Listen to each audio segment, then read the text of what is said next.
కొబ్బరి నీళ్లు ఎప్పుడు తాగితే ఎక్కువ లాభమో ఈ వీడియోలో తెలుసుకుందాం. మనకు అనారోగ్యంగా ఉన్నప్పుడు నీరసంగా అనిపిస్తే తక్షణ శక్తి కోసం చాలా మంది కొబ్బరి నీళ్లు తాగుతుంటారు. కొందరు ఒంట్లో వేడి చేసినప్పుడు కూడా కొబ్బరి నీళ్లు తాగితే ఉపశమనం లభిస్తుందని భావిస్తుంటారు. అయితే లేత కొబ్బరి బొండాల్లోని నీళ్ల వల్ల అనేక ప్రయోజనాలు ఉన్నాయి. ఈ నీటిని ఏ సందర్భంలో తాగితే ఎలాంటి ప్రయోజనాలు ఉంటాయో తెలుసుకుందాం. మనకు ఎక్కువగా వేడి చేసినట్లు అనిపిస్తే కొబ్బరి నీళ్లను ఉదయాన్నే పరగడుపున తాగడం వల్ల చలవ చేస్తుంది. శరీరానికి సాంత్వన లభిస్తుంది. భోజనం చేసిన కాసేపటి తర్వాత కొబ్బరి నీటిని తాగితే ఆహారం మెరుగ్గా జీర్ణమవుతుంది. పొట్ట ఉబ్బరం లాంటి సమస్యలు తలెత్తకుండా ఉంటాయి.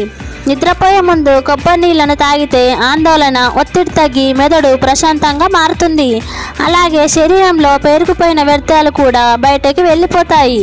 క్రీడాకారులు ప్రాక్టీస్ సమయంలో ఎనర్జీ డ్రింక్స్కు బదులు కొబ్బరి బొండాల నీళ్లు తాగితే తిరిగి శక్తిని పొందవచ్చు. కొబ్బరి నీళ్లను తాగితే పిల్లల్లో మానసిక, శారీరక ఎదుగుదల బాగుంటుంది. మరిన్ని ఆరోగ్య సూత్రాల కోసం ఆరోగ్య చక్రం ఛానల్ని సబ్స్క్రైబ్ చేయండి.